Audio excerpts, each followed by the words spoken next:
ایک فاحشہ عورت ہے، توجہ ہے میری بات پر؟ ادھر دیکھیے گا ذرا، ایک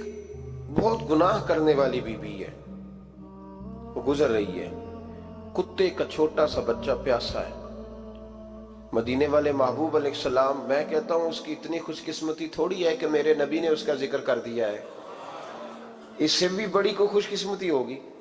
محبوب پاک علیہ السلام ارشاد فرماتے ہیں کہ وہ عورت گزر رہی تھی تو کنویں کے کنارے سخت گرمی کے موسم میں کتے کا بچہ پیاسا۔ لوگ یہاں بلا وجہ الجھ جاتے ہیں، کہتے ہیں ساری زندگی انسان گناہ کرے اور کتے کے بچے کو پانی پلائے تو بخشا جائے۔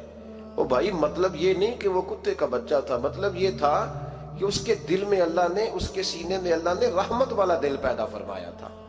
اور انسان کی نہیں، وَلَٰكِن يَنظُرُ إِلَىٰ قُلُوبِكُمْ، رب جب دیکھتا ہے تو وہ دل دیکھتا ہے، تو اس کے سینے میں جو دل تھا وہ رحمت والا تھا، سخت گیر نہیں۔ کتے کا بچہ پیاسا، کنویں کے کنارے، گرمی بڑی سخت، گزرنے جاتے لوگ، اپنا بچہ اسی کے آگے، اور جس کو دکان پہ رکھا ہے اس کو کہا پیسے نہیں لینے، پکڑ سائیکل، لا سودا، جلدی جا، دھوپ ہے تو پھر کیا ہوا، تو نے میرے سے 8,500 پورا نہیں لینا؟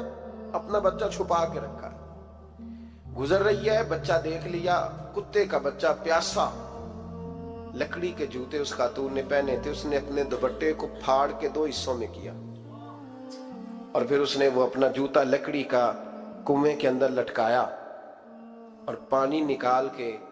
تو یوں کر کے جب وہ بچے کے منہ میں اڈیل رہی تھی تو عرش کا مالک راضی ہو رہا تھا، اس کو پیدا کرنے والا رب راضی ہو رہا تھا۔ اور میرے حبیب فرماتے ہیں چند قطرے اس بی بی نے اس کے منہ میں پانی کے کیا اڈیلے، خدا کی رحمت کو جوش آیا، فرمایا فرشتو اس کے گناہ والی لسٹ ساری پھاڑ دو، میں نے اسے جنت دینے کا فیصلہ فرما لیا ہے۔ پر اگر تو سخت گیر ہو جائے، دیکھیں نا، جس قوم کا روزانہ کی کوئی نہ کوئی خبر زیادتی کی لگ جائے، کیا بیٹیاں برابر نہیں ہوتی؟ کیا بہنیں برابر نہیں ہوتی؟ جہاں روز کوئی نہ کوئی خبر قتل کی لگ جائے، قتل ہی کر دیا، مار ہی ڈالا کسی، جہاں روز کرپشن کے کیس سامنے آئے، غریبوں کا مال کھا کے بھی لوگ بڑے تسلی سے وقت گزاریں، تو اس کا مطلب یہ ہے کہ اس معاشرے نے یہ سمجھنا ہی چھوڑ دیا ہے کہ ہماری بقا کس چیز میں، ہمارا فائدہ کس چیز میں۔ نرمی پیدا کریں بھائی، اگر طبیعت میں نرمی نہیں ہے، کسی پہ ترس ہی نہیں آتا، اس قدر زیادہ خود غرضی ہو گئی ہے کہ اپنے سوا کوئی شے دکھائی نہیں دیتی۔ یاد رکھیں، جو چاہتا ہے میرے بچے سکھی رہیں وہ غریبوں کے بچوں سے پیار کریں، جو چاہتا ہے میرے گھر کے اندر روشنی رہے وہ کسی غریب کے گھر میں روشنی جلانے کی کوشش کرے، جو چاہتا ہے میرے لیے لوگ رحمت اور کرم کے جذبات رکھیں وہ دوسروں کے حق میں نرمی اختیار کریں۔ ہمارے مزاجوں کی سختی، ہماری طبیعتوں کا کوڑا پن، اور ہمارے مزاج کے اندر جو سوائے اپنی ذات کے ہم نے سوچنا ہی چھوڑ دیا ہے، اس نے معاشرے کو گھٹن کا شکار کر دیا، اس نے بھائی کا بھی بھائی سے رشتہ لالچ کا بنا دیا۔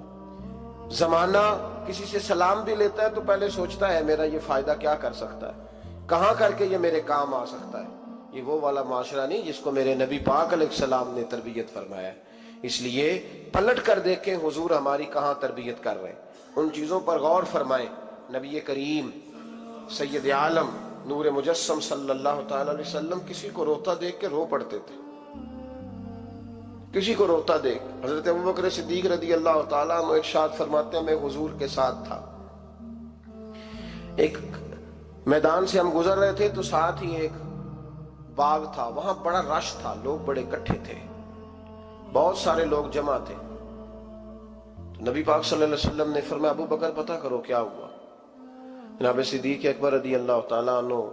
تشریف لائے اور واپس جا کے عرض کرنے لگے یا رسول اللہ صلی اللہ تعالیٰ علیہ وسلم، ایک اونٹ پاگل ہو گیا، لوگوں کو کاٹ رہا ہے، لوگ اس کو گرفتار کرنے کی کوشش کر رہے ہیں، کسی کے ہاتھ میں ڈنڈا ہے، کسی کے ہاتھ میں رسا ہے، کسی کے ہاتھ میں نیزہ ہے، قابو نہیں آ رہا۔ نبی پاک صلی اللہ علیہ وسلم نے فرمایا چلو میں چلتا ہوں۔ حضرت صدیق اکبر عرض کرنے لگے یا رسول اللہ صلی اللہ علیہ وسلم، وہ پاگل ہو گیا، وہ کاٹتا پھر رہا ہے، آپ مہربانی کریں، وہ تکلیف دے گا۔ فرمایا ابو بکر مجھے جانے دو۔ جناب صدیق اکبر فرماتے ہیں نبی پاک صلی اللہ علیہ وسلم تشریف لائے اور حضور جیسے ہی کھڑے ہوئے نا، اونٹ حضور کی طرف بھاگا، نبی پاک کی طرف لپکا، وہ میں بھی ڈرنے لگا،